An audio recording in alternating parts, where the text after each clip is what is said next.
What's up guys? Good day sa inyong lahat. Good morning, good evening, good afternoon sa inyong lahat. Kung anong oras nyo man to pinapanood ngayon. Hindi ko alam if advisable yung ginagawa ko ngayon or safe siya. Kasi sa akin naman, hindi naman siya sagabal. Hindi ko alam sa mga driver na mga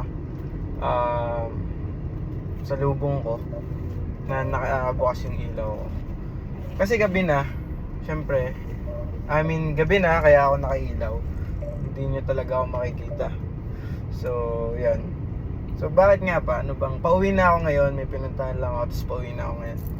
Ba't ako biglang, kung kailan gabi, tsaka ako nagkaganito. Tsaka ako nire-record sarili ko whatsoever. Wala, parang isa sa alam niyo yun, isa sa pinapractice ko ngayon is yung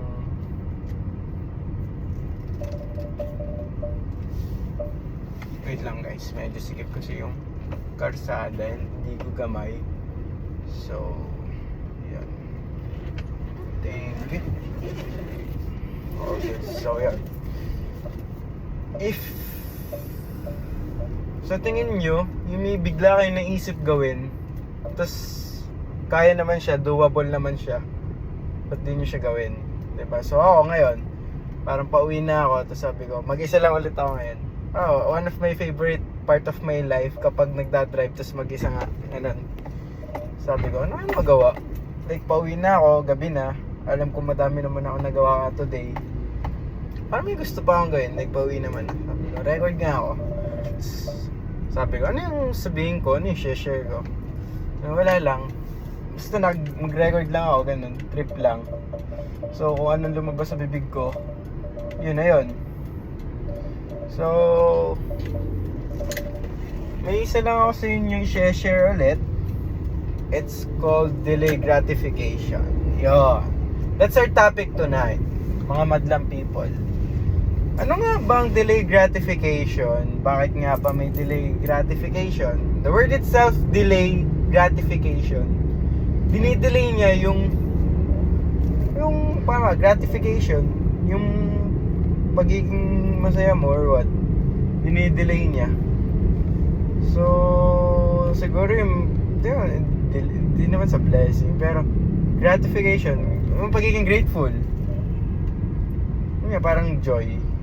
Delaying of happiness, something like that. So yun, ano nga ba ang delay gratification? Delay gratification, isa lang natutunan ko dyan, majority ng mga sinasabi ko or sineshare ko is based on experience. So sabi ko to, na-experience ko siya, yung delay gratification.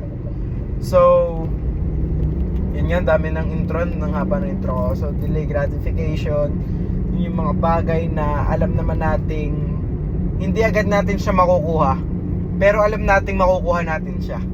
Gets nyo? Na parang hindi pa siya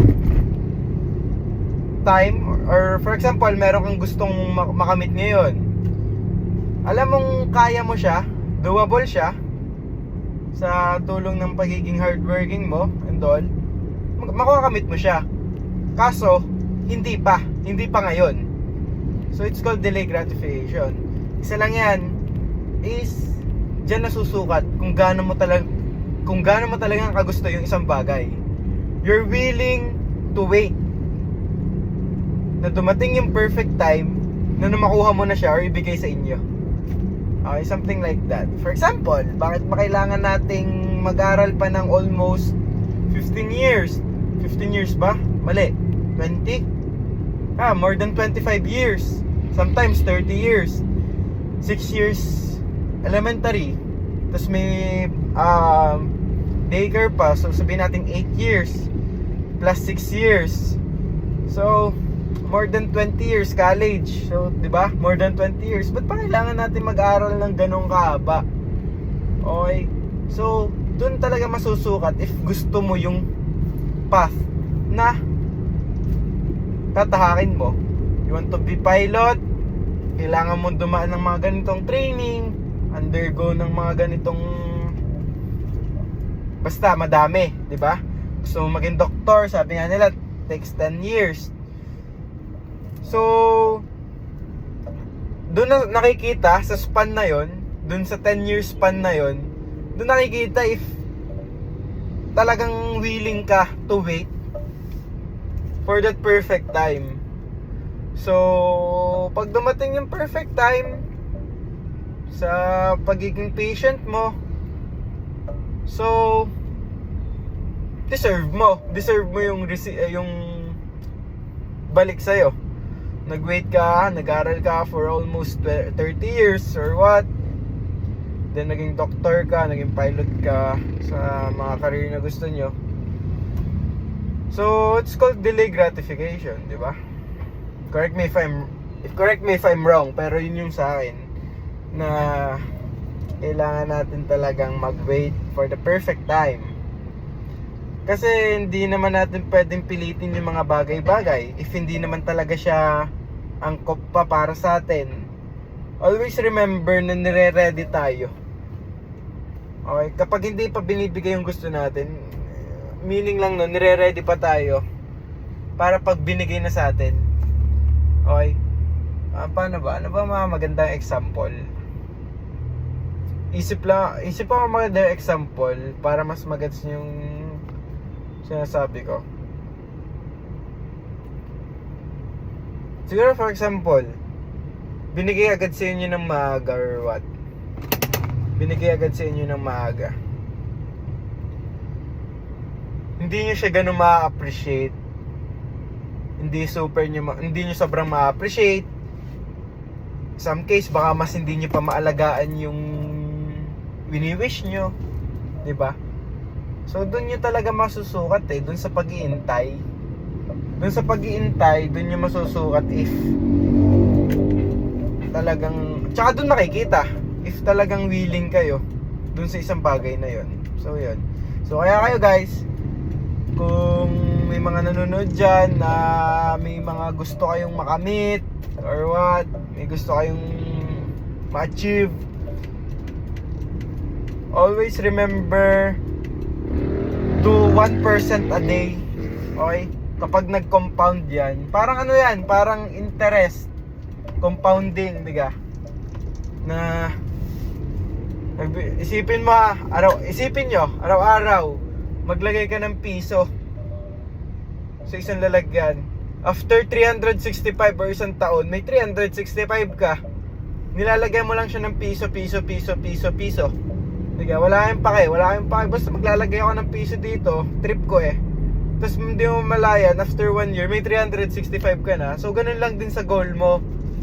Everyday, kung ano yung alam mong makakatulong para dun sa goal mo, gawin mo lang. For example, kailangan mo mag-aral. So, aral. Tapos, di mo mamalayan, graduate na pala ako. Piloto na pala ako, doctor na pala ako, I'm a lawyer na pala. Ganun lang. So, you wanna be successful, gusto mo magtayo ng business, aral kang ano yung mga basic sa business, sa budget. Gusto mo maging financial tawag dito, yung gusto mo makapag-save, mag-aral ka sa pag-save, i-apply mo. Di mo malayan, nakapag-save na pala ako ng gantong amount of money. So ganun lang, hindi natin kailangan madaliin yung mga bagay-bagay sa mundo. Okay? Kasi bakit ba minsan umaabot bakit ba tayo minsan, tayo mismo, ako aminado ako, I'm not perfect. Ba't ba minsan ako nagmamadali ako like parang, gusto ko na ng ganito, ganyan. Isa lang na-realize ko kung ba't ako nagmamadali. I'm comparing myself to others. For example, may kilala ako si ganito, may bagong sasakyan. Sabihin ko, bakit ba hindi ako makabili ng bagong sasakyan, ganyan. So, madali ako, ganyan. Parang stress na ako sa sarili ko. Tapos, yung iba, graduate na, ganyan. Bakit ba ako hindi pa ako graduate? Ba't ba ako hindi pa ako ganito? just because I'm comparing myself sa ibang tao. In fact, hindi naman kailangan. Kasi ang buhay, hindi ang kompetisyon. Nautal ako. Bulol ako, guys. By the way, aminado ako sa sarili ko. Walang perfectong tao. So, bulol talaga ako. So, may mga ganong bagay. Aminado ako. Tinatanggap ko na may ganun ako. So, yun. So, hindi labanan ang buhay. We have our own time. Tawag dito, lagi nang sinasabi yun time frame. Always remember that. Kunyari, yung time frame ni ganito, ni Juan, makagraduate siya ngayong year. Pero ikaw, hindi pa naman yun yung time frame mo. So, hindi mo kailangan mainggit. You have your own time frame. 'Di ba? Huwag niyong i-compare lagi yung sarili niyo sa iba. Mangyayari lang, kayo lang din magsisisi or kayo lang din yung magsasuffer. Focus on your goal. 'Di ba? Sabi nila, ano ba? Yun nga, focus on your goal. Hindi mo malayan. Ito na lang. Is the best na nakita ko or nabasa ko. Kapag na-stress ka sa buhay mo ngayon, sa tingin mo wala kang asenso sa buhay mo, hindi ka nag-i-improve, check mo, mag-isip ka, look back, you're 5 years from now, mag-isip ka, 5 years from now, 5 years ago, di ba? 5 years ago, kung ano yung pwesto mo ngayon, dinidream mo lang yan 5 years ago. Ako, 5 years ago, dinidream ko lang naman na mag-drive, di ka? So, ano pa ang kailangan ko para maging stress sa buhay? 5 years ago, dinidream ko graduate ng high school. Graduate na pala ako ngayon. 5 years from now, sabi ko sa sarili ko, gusto kong I wanna live alone. Gusto ko matuto mabuhay mag-isa. Ngayon, nandito na pala ako. So, bakit kailangan ko mag-demand na bakit mag-isa lang ako sa mundo? Bakit lang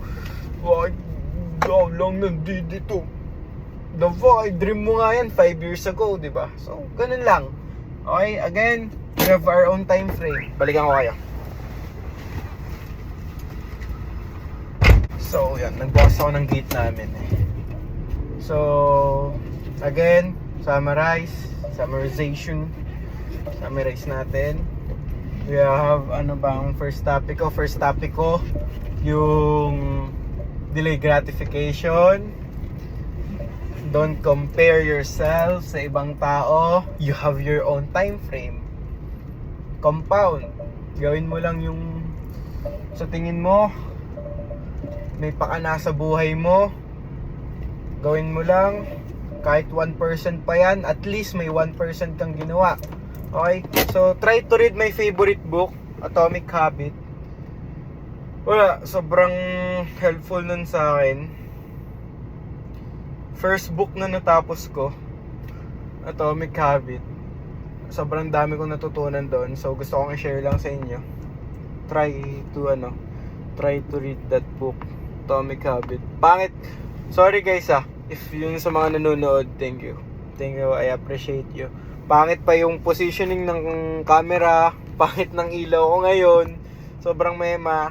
Still, I wanna do some progress in my life. So, di siya kailangang gawa dahil lang nung wala pa akong hawakan, wala pa akong matinong ilaw, di na ako gagawa. No, hindi siya dahilan para hindi mo gawin yung mga bagay na gusto mo.